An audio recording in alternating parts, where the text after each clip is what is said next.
الحمد لله يا رب العالمين الحمد لله يا رب العالمين السلام عليكم ورحمة الله وبركاته أبو المكي مالكي les secrets donc elle est venue sur le plateau sur le nouveau plateau belle ba de ngaya donc bi ina fo donc abakala ma tuamna nala sona machallah donc ambe anga fani berejele fo dien fam berejele la munu be donc en lamé ay commentaire we donc ko be ka vocalité ama ko antega o luga vocalité antega jabe donc ay commentaire ko nana mais amba fo bashitara émission là-bas mon blala o émission là-bas ankila anye anga whatsapp capturage de ke donc abla mo ka discussion ro la je discussion ko nana abe abanga émission là-bas nani émission indara mun ga sadri interaction kono saybay discussion c'est plus de 15 000 discussions donc anga kuma mo munu fe ma batan durne ko donc o vogal le kumbe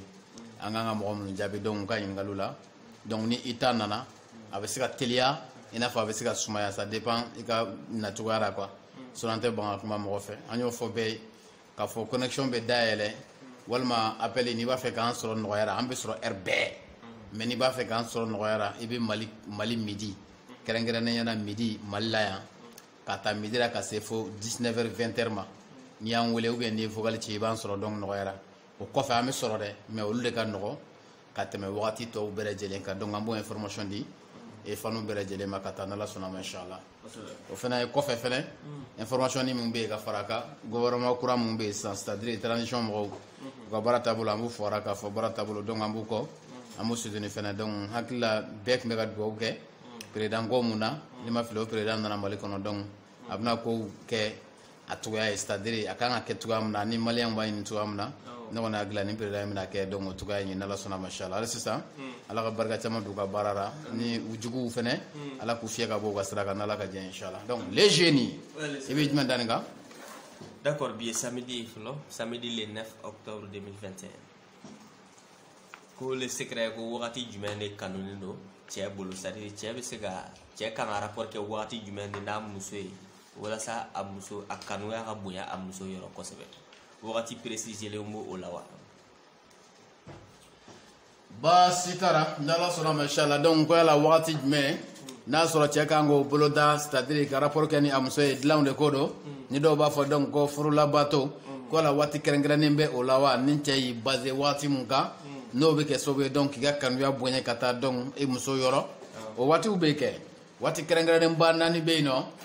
cewo ni ka rapport tuga ke oye c'est-à-dire na sori to donc walma ni ba donc do faraka ni ka rapport ke o tuga nye iga kanu ya be bonya kata iga partenaire yoro c'est-à-dire iga kanu ya abe bonya kata donc ifrumso donc a yoro de o wati kerengrane mba nani be donc tenimso akonana mais matama be olube temaka anyo fo ngo fru diaso de do nyakum so côté quoi c'est-à-dire furu e muso furu kana ife pour que kisi ga bo donc générateur ma o djimé c'est-à-dire ka halala yara ka pesoro i muso fe donc ka me halala kono nana donc furu koro yode donc o keto nyuma ano damu be siga dinyo matuga muna o nyafale walma ko nyanyini ko don ne fe o tige ko juwe parce que no bora kono nana ibaye ka fo nyakum be cha kono nana walma kuma be cha kono nana me ka soro kum mafo ka soro kum belebele baye munye o ni yoro inde ye quoi c'est-à-dire pew jolembe walma pe pertribe ndo quoi c'est-à-dire muso na kunye munye o nyana bobalea muso fe walma nyana bobalea chefe donc amna ne furuku tama furuku nana mais a nyeti fo donc akala beta da fleni galamade kun c'est-à-dire no lucira nyona kaba tiene muso wulne nyoy ka soro ote kun were bara mais moma fo donc mo wi o ko ga fo mo frère ni ba fe ka kanu ya ka bonya donc ika muso yoro rapport sira ka c'est-à-dire muso ki kanu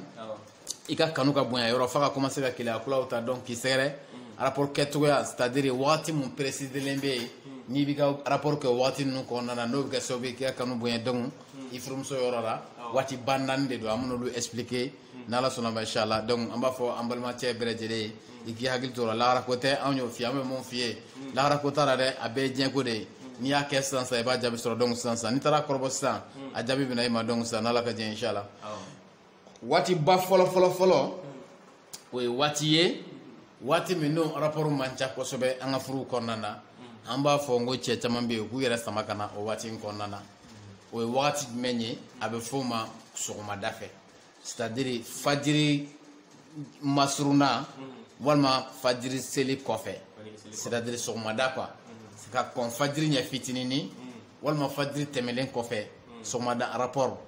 ɲɛbo waati rapport mun an b'a bɛɛ kɔrɔ fɛnɛ di n'an y'a kun fɔ a waati fɔ an bɛ tila k'u kɔrɔ di o kɔrɔ ye k'a fɔ sɔgɔmada fɛ rapport avant fajiri walma après fajiri c'est-à-dire fajiri ɲɛfɛ walma a kɔfɛ sɔgɔmada k'i ka rapport yɛlɛmɛ ka to ka rapport kɛ o ye o ka ɲi kosɛbɛ kosɛbɛ ni cɛ mun y'a ka rapport yɛlɛmɛ donc k'a kɛ o ye ni kun mun ye an b'o fɛnɛ fɔ n'Ala sɔnna ma inchallah donc o ye kelen ye filanan da waati c'est-à-dire ka e ni muso to baro yɛrɛ la waati mun na ne aw bɛna da ka rapport kɛ est-ce que y'a faamuya o fɛnɛ o reconnaît don o fɛnɛ ka ɲi k'a sɔrɔ a ma sunɔgɔ ka wuli fɔlɔ quoi c'est-à-dire aw bolo ka bɔ baro kɔnɔna na ka rapport kɛ ka sɔrɔ ka laban ni donc sunɔgɔ ye quoi donc o fɛnɛ rapport préciselen ye mun n'a a waati ka ɲi kosɛbɛ ni kun mun ye ni Ala sɔnna ma an bɛ segin ka na o kun fɛnɛ ka na o jaabi fɛnɛ di dɛ o ye waati filanan ye donc waati sabanan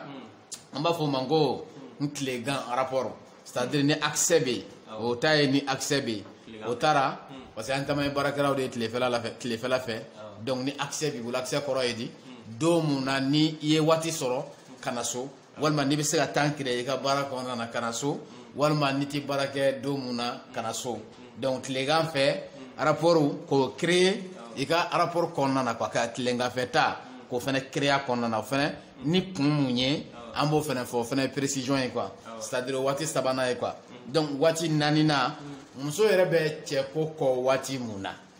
c'est-à-dire waati min na ni cɛko b'a la ka s'a ma o waati waati kelenni yɛrɛ mun na ni cɛko bɛ envie bɛ a la quoi c'est-à-dire cɛ nege b'a yɛrɛ la waati ni mun na o ta ti préciser quoi o bɛ se ka kɛ waati bɛɛ ye ka o waatiw dɔn muso nɔfɛ c'est-à-dire ni jateminɛ ye o waatinin yɛrɛ yɛrɛ la walima ni hali ni m'a jateminɛ mais n'a y'a sira di quoi c'est-à-dire i ka s'a ma o lahalaya kan k'a sɔrɔ tiɲɛ na ale yɛrɛ mago tun bɛ cɛ la waatinin mun yɛrɛ yɛrɛ la dɛ o waati donc e k'o calculer muso nɔfɛ ka s'a ma o waati la o ta ti préciser quoi mais o ta ye muso ka lahalaya ye quoi donc cɛ mun bɛ yen nin waati ba naani k'i sera ka hakili to ninnu na i bɛ to ka ti muso ma nin waati ninnu kɔnɔna na i ka dɔn k'a fɔ a bɛna kɛ kanuya ye a b'i yɛlɛmɛ ka i kanu don i muso la a b'a bange kɛnɛ kan fo a yɛrɛ se tɛ k'a la bilen donc f'i yɛrɛ dabali bɛ ban quoi donc nin waati ba naani de don donc u bɛna fɔ sisan k'an t'u kɔrɔ fɔ wa parce que k'an ko donc an b'a kɔrɔ fɔ de o tɛ n b'a sira ala k'an bɛn sababa ma sɔgɔmada fɛ ta an y'a daminɛ n'o de an k'i ma n k'i rapport kɛ sɔgɔmada fɛ o kɔrɔ ye di kuma caman na ni musow bɛ wuli n'u wulila k'a sɔrɔ u wulila ni lafiya ye mun ye rapport lafiya ye tile tɔ bɛɛ kɔnɔna na e cɛ in ka ko tɔw bɛɛ bɛ kɛ bɛrɛla muso bolo c'est-à-dire a b'i ka ko tɔw bɛɛ minɛ baara quoi o don quoi donc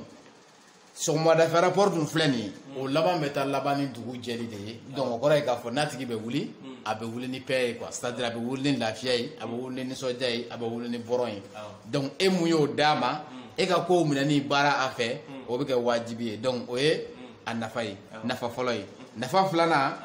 gu dɔ b'ale la a tɛ waati tɔw la parce que a tigi sunɔgɔra ka wuli ni sunɔgɔra ka wuli farikolo ninnu bɛ basigi u bɛ lafiya donc n'a donna rapport kɔnɔna na i bɛ gu dɔ découverte kɛra i t'o sɔrɔ a la waati si kɔnɔna na fo n'a kɛra o waati in kɔnɔna ka sababuya kɛ sunɔgɔ ka wuli nɔ ye quoi donc sɔgɔmadafɛta a kun ye nin ye muso bɛ nin considérer kun mun na c'est-à-dire o kun fɔlɔ o de ye nin ye sɔgɔmadafɛta la quoi donc sisan an ko da waati ta da waati ta bɛ se ka kɛ dugutilama fɛ i n'a fɔ a bɛ se ka kɛ première heure ye mais aw yɛrɛ da waati ta o de ko don donc o nafa ye jumɛn ye o nafa ye communication ye c'est-à-dire fɛn dɔw bɛ yen i kun man teli ka olu mɛn cɛ da quoi a ka kɔnɔna ko dɔw bɛ yen i kun man teli ka olu dɔn quoi mais de fait que ŋaniya b'a kɔnɔ ka na e ma e yɛrɛ fɛnɛ y'o sira d'a ma donc yanni o ŋaniya in cɛ i fɛnɛ bɛ profiter ka to k'a tagili quoi c'est-à-dire ka to ka ɲininkali busamisɛnnin gɔngɔn na quoi donc fɛn dɔw bɛ a kun t'o f'i ye quoi mais de fait que da waati in ta aw bɛna da ɲɔgɔn fɛ ŋaniya b'a kɔnɔ e fɛnɛ ye ŋaniya in i y'a faamu bon i y'a waleyaw kɛ quoi c'est-à-dire i y'a minɛnw don donc a tora baro kɔnɔna na yanni rapport cɛ i bɛ to k'a tagili ni kuma misɛnninw ye c'est-à-dire kɔnɔnafɛnnin dɔw b'a la minnu n'e kun t'olu dɔn a bɛna bɛɛ ɲɛfɔ i ye k'a sababuya kɛ mun b'a kɔnɔ ye parce que a b'a fɛ u ka waleya k'a sɔrɔ kɛlɛ ma kɛ donc u ka waleya paix yɛrɛ fɛnɛ na donc a tɛna jaabi jugu d'i ma directement quoi o la fɛn caman b'i cɛ kɔnɔna na i bɛna olu dɔn n'i tora ka rapport kɛ nin waati in kɔnɔna na ka sababuya kɛ nin waati in kun ye quoi est ce que y'a faamuya premier heure ta a kun ye c'est-à-dire a bɛ communication nɔgɔya cɛ ni muso cɛ muso bɛ fɛn caman dɔn cɛ la a tɛ se ka minnu dɔn a la fiyewu ni o waati in ko tɛ est ce que y'a faamuya donc o ye nafa o y'a nafa ye quoi o ye filanan ta ye donc sabanan ta o kun ye jumɛn ye n ye mun fɔ sisan o de kun ye filanan ye tileganfɛla la ok basi t'a la tileganfɛla sabanan ta o ye an b'a fɔ mun ma ko modernité c'est à dire modernité k'o don rapport kɔnɔna na sabanan ta bɛ o créer i ni muso cɛ c'est à dire a bɛna ni kura fiyɛ kanu na a ka furu kɔnɔna na quoi c'est à dire fɛn mun b'aw ka furu kɔnɔna na a bɛna ni kura fiyɛ o fɛ in na ka dɔ fara o kan quoi c'est à dire a modernité ta yɔrɔ ye yɔrɔ jumɛn ye tileganfɛ rapport cɛ ni muso cɛ an fɛ yan très généralement ka caya o tɛ yan donc n'i nana o don a kɔnɔ o bɛ kɛ ko kura de ye bon muso filɛ nin ye toujours ko kura de ka d'a ye o de kama muso caman bɛ yen n'u ye kamanatigɛ daminɛ u tɛ se k'a dabila parce que jɔnki ninnu filɛ nin ye ko kuraw de ka d'u ye kuma bɛɛ c'est à dire u bɛ taa n'u ye yɔrɔ kuraw la u bɛ pa kuraw bɔ n'u ye toujours i b'a sɔrɔ ko kuraw de ka d'u ye kuma bɛɛ quoi donc muso b'o de fɛ kosɛbɛ furu kɔnɔna parce que muso tɛ sɛbɛkoba fɛ quoi ni k'i bɛ muso mara ni sɛbɛkoba ye dɔrɔn i b'a jɛ o de kama muso ɲumanba caman bɛ yen i bɛ t'u sɔrɔ malangolo bolo parce que muso tɛ sɛbɛya fɛ quoi donc seriyeba muso t'o fɛ quoi an b'a fɔ e k'i yɛrɛ kɛ malangolo ye dɛ mais i n'ale cɛ seriyeba a t'o mɔgɔ jari fɛ quoi donc n'i bɛ tileganfɛta kɛ c'est un peu bizarre quoi mais c'est un peu bizarre mun don molobaliya dɔ de don ani ɲɛmolofarilaya dɔ de don a bɛ kɛ modernité dɔ de ye donc furu kɔnɔna na mun dɔnnen tɛ an ka furuw kɔnɔna na donc muso b'o fɛn in de ta sisan k'o kɛ kanuya sinsin bere dɔ ye i n'a cɛ donc a bɛ dɔ fara i ka kanuya kan i muso yɔrɔ c'est à dire modernité a b'o sinsin rapport kɛcogoya la furu kɔnɔna na tileganfɛta o ye o ye est ce que i y'a faamuya o ye sabanan ye donc naaninan an ko i k'a dɔn ka se muso ma waati la waati mun a yɛrɛ bɛ cɛ kanu c'est à dire envie b'a yɛrɛ nin na waati mun na ka s'a ma o waati donc o nafa ye jumɛn ye o nafa ye mun ye o bɛ kɛ sababu ye muso mun bɛ yen n'a bɛ dépenser camanba ɲini i la a b'o ka dépenser ɲini a bɛ camanba de bɔ a la muso mun bɛ yen sisan waati bɛɛ a bɛ kungoba ɲini ka na k'i kan n'i bɛ s'a ma waati la waati min a yɛrɛ farikolo bɛ cɛ ko réclamer o kungo ninnu n'a sɔrɔ 100 de don a bɛ se ka 40 dɔrɔn de ɲini fɛ a bɛ 60 in bɛɛ bin ka bɔ a la awɔ kana siga o la fiyewu ka sababu kɛ kun jumɛn ye ni muso envie bɛ muso la ni cɛ tɛ s'a ma o bɛ dusucɛ mun d'a ma i ka problème fɛn o fɛn bɛ na a t'a si tɛmɛ a b'a bɛɛ si ma ni papu ka problème nana a b'a f'i ye ni mama ka problème ka problème nana a b'a f'i ye a yɛrɛ ta mana na a b'a f'i ye a somɔgɔw ta mana a tɛ foyi pan i kun parce que ale fɛ e jɔyɔrɔ ye mun ye c'est à dire dekun mun b'ale kan e de kan ka ta komi i bɛ k'i ban k'o wuli ka bɔ ale kan bon ale tun tɛ jɛnɛkɛrɛ ye a fɛnɛ t'i don ni tɔɔrɔ si cɛ tɔɔrɔ fɛn o fɛn mana na a b'a bɛɛ bila ka taa i ma voilà i y'a faamuya a kɔrɔ y'o de donc sisan mais n'a sɔrɔ ale waati min na ni a farikolo yɛrɛ bɛ mako bɛ cɛ la ni cɛ ka kiku k'i b'o waati dɔn ka s'a ma walima hali ni man kiku mais a ye taamasiyɛn d'i ma ou bien a y'a fɔ n'a da ye k'i bɛ s'a ma o waati la o bɛ saha mun di a ni ma a n'o bɛ joie mun di donc a ni ma ka tila ka ko dɔ lase e ma mun bɛ e tɔɔrɔ pour que k'o kun ale ka o ko in ale ka o saha nakura in e ka tɔɔrɔ in bɛ se k'o balili mun kɛ donc a bɛ tɔɔrɔ dɔ in éviter quoi c'est à dire a bɛna kungo mun bɛ e kan mun bɛ se ka i degun fo bɛ kɛ sababu ye k'ale ka o bɔrɔ in tiɲɛ donc a b'a préférer k'o éviter quoi c'est à dire degun foyi kana na e sɔrɔ pour que ale ka degun i bɛ ka sahali mun k'ale nin na waati la a ni b'a kanu waati mun na degun fɛn o fɛn bɛ se k'o tiɲɛ o mana kɛ dépenser o mana kɛ hali kumakan jugu ye a bɛ don i n'o bɛɛ cɛ k'o bɛɛ wuli ka bɔ yen c'est à dire a bɛ don i n'o bɛɛ cɛ pour que a ka bɔrɔ ka se ka to ka tirer kuma bɛɛ lajɛlen na donc o nafa ye nin de ye c'est à dire ka se muso ma waati la a yɛrɛ farikolo bɛ waati a farikolo yɛrɛ bɛ envie b'a a yɛrɛ nin na waati min na k'o waati kelen kelennin yɛrɛ dɔn dɛ donc ka s'a ma n'i b'o kɛ ka caya muso bɛ don ni kungo camanba de cɛ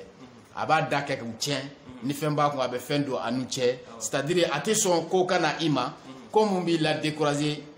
f'a bɛ taa jouer ale ka donc paix kɔnɔna kan quoi donc a tɛna sɔn o ma cogoya si la o de kama n y'a f'i ye n'a y'a sɔrɔ kungo ye 100 ye mun bɛ bɔ muso fan fɛ ka na n'i bɛ nin kɛ c'est à dire n'i bɛ nin rapport kɛcogoya dɔn ni muso ye a bɛ 60 in bɛɛ bin ka bɔ a la 40 dɔrɔn de bɛ to i kan parce que fɛn o fɛn bɛ ne dusukun kami sa a tɛ sɔn si ka kɛ donc bilen est ce que i y'a faamuya donc o ye waati jumɛn ye fɔlɔ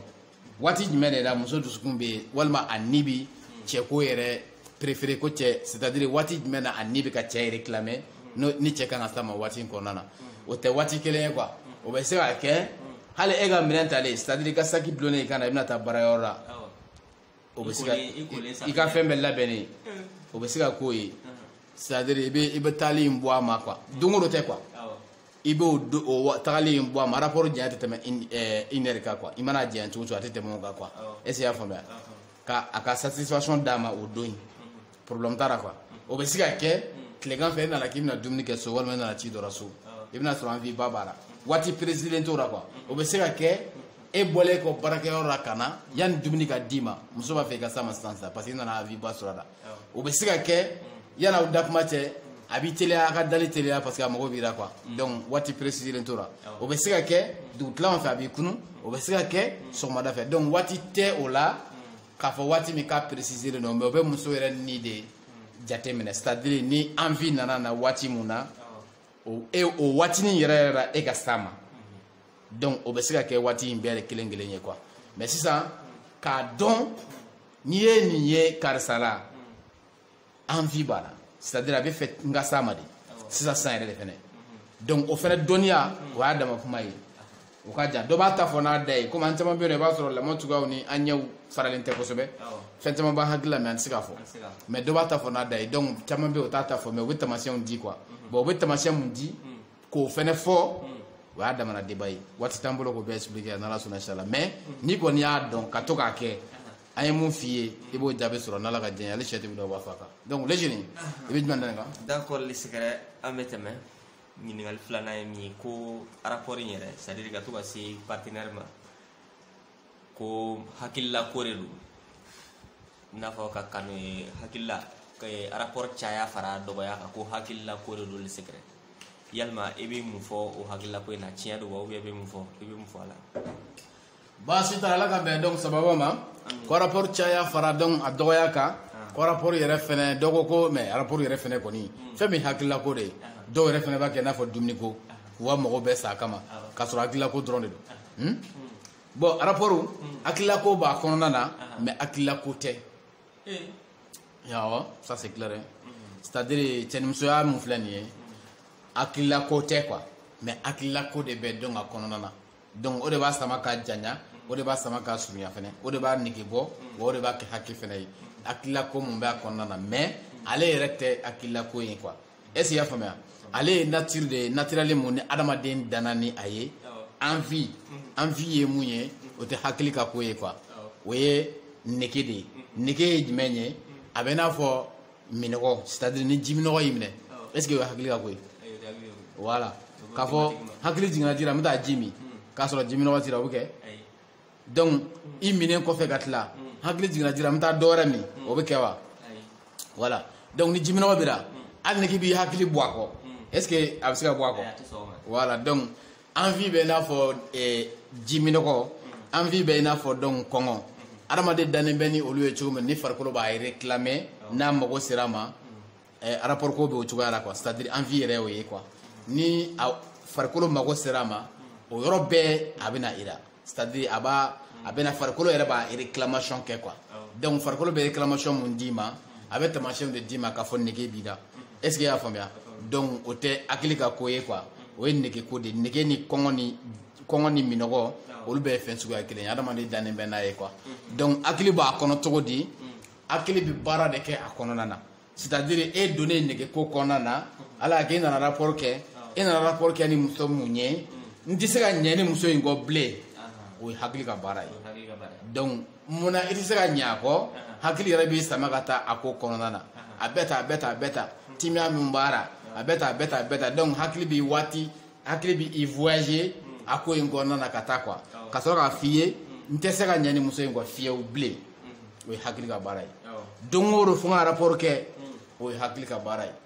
ni rapport kɛ ni hakɛ ye o ye hakili ka baara ye ni rapport kɛ n bɛ nin position in kɛ o ye hakili ka baara ye i bɛ taa mɔgɔ dɔ sɔrɔ hali muso dɔ tɛmɛtɔ ten a bɛ misaliya c'est-à-dire a bɛ bisiki fu ta ni muso in ye ni muso in yɛlɛ i kan i b'a sɔrɔ nin bɛ ta nin bɛ sɔn ka magaya koyi a bɛ fini min kɔnɔ n'i y'a kɛ tan donc tout ça olu ye hakili ka baara ye mais hakili bɛ a manifester cogoya jumɛn na maa ye mun ye fɛn yɛrɛ découverte kɛ nege kan nege bɛ mɔgɔ mun minɛ n'a ye nege waleya hakili bɛ cogobali kɛ nege kɔnɔna na donc mais nege ko yɛrɛ o ni hakili tɛ fɛn kelen ye mais hakili b'a kɔnɔna de la ale bɛ dɔ fara a kan ou bien a bɛ dɔ bɔ a la o n'a ɲɔgɔnna ninnu ou bien a bɛ imagination fow di a ma o n'a ɲɔgɔnna ninnu k'a fɔ don o don f'i ka muso kɛ don o don fo n kana muso kɛ o n'a ɲɔgɔn ni bɛ muso kɛ n bɛ nin rapport n bɛ nin position kɛ n b'a kɛ tan n b'a kɛ tan n b'a kɛ tan n b'a kɛ tan ka fɛnw miiri miiri ni ne ye karisa sɔrɔ a tɛ tila ne na bilen donc o n'a ɲɔgɔnna ka imagination fow di i yɛrɛ ma walima ka sabali fɛnɛ donc hakili bɛ se k'o kɛ mais hakili bɛ a kɔnɔ de hakili yɛrɛ tɛ o ye quoi c'est-à-dire envie ye mɔgɔ dancogo de ye i n'a fɔ jiminɛkɔ i n'a fɔ kɔngɔ envie fɛnɛ y'o ɲɔgɔnna ye ni farikolo mɔgɔ sera ma dɔrɔn a bɛ i ladɔnniya k'a fɔ nin ko in de bɛ yen bon sisan n b'a bila en place walima n t'a bila en place o ye hakili ka baara ye mais a bɛ yen naturellement i tɛ se ka ɲɛ a kɔ yɛrɛ fiyewu a bɛ mɔgɔ la quoi est-ce que i y'a faamuya voilà donc ni min ko ne b'a fɔ san 30 walima san 40 na muso dɔ a tɛ ne na an b'a fɔ ouais c'est vrai o bɛ kɛ parce que i man kɛnɛ i bɛ taa mɔgɔ dɔ sɔrɔ i b'a sɔrɔ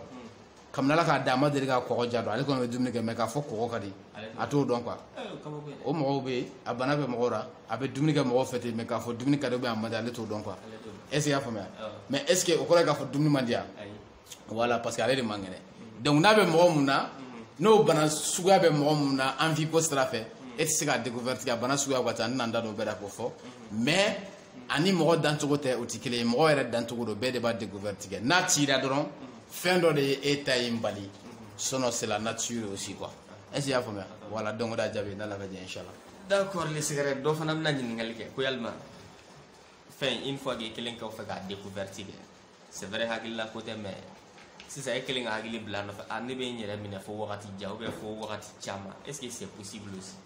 o fana bɛ se ka kɛ k'i yɛrɛ minɛ ja in na quoi k'a sɔrɔ kun t'a la fo wagati jan o bɛ se ka kɛ hakili dɛsɛ man di fɛn na quoi parce que fɛn o fɛn bɛ yen ni fɛn ba don hakili de b'a kɛ ye ni fɛn fitinin don k'a kɛ belebeleba ye hakili de bɛ se k'o kɛ quoi mais fɛn bɛ se ka tila hakili fɛnɛ na est-ce que i y'a faamuya voilà i ye mun fɔ sisan c'est possible c'est bien possible mais a tigi k'a dɔn k'a fɔ ko a bɛ risque kɔnɔna na a bɛ se ka tila a la quoi a bɛ se ka ko in bɛ se ka tila a la o de la kodɔnnaw b'a fɔ ko hali wajurukaraw b'o fɔ ko n'i cɛnɛna cɛnɛni kɔrɔ de k'a fɔ n'a tilali la voilà donc k'a fɔ a bɛ se ka kɛ dɛ i bɛ se k'i yɛrɛ minɛ fo des années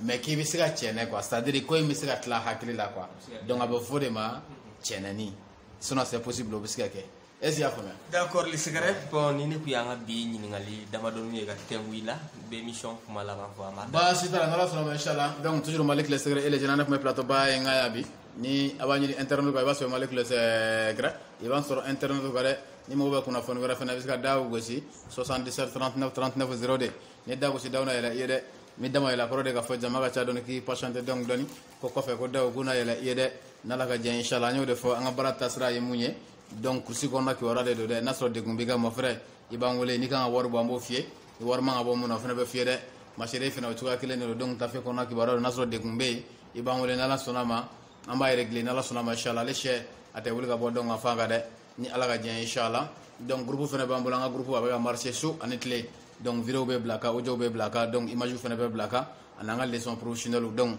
n'i b'a fɛ ka yɛlɛ groupe fana kan ale fana ɲɔbugu ɲɔko de don dɛ k'a fɔ n bɛ taa ta ten o tɛ dɛ ta kan baara i bɛ weleli kɛ a ta kanw ye mun ye o n'a fɔ i ye n'Ala ka jɛ inchallah assalamu alaikum wa rahmatullah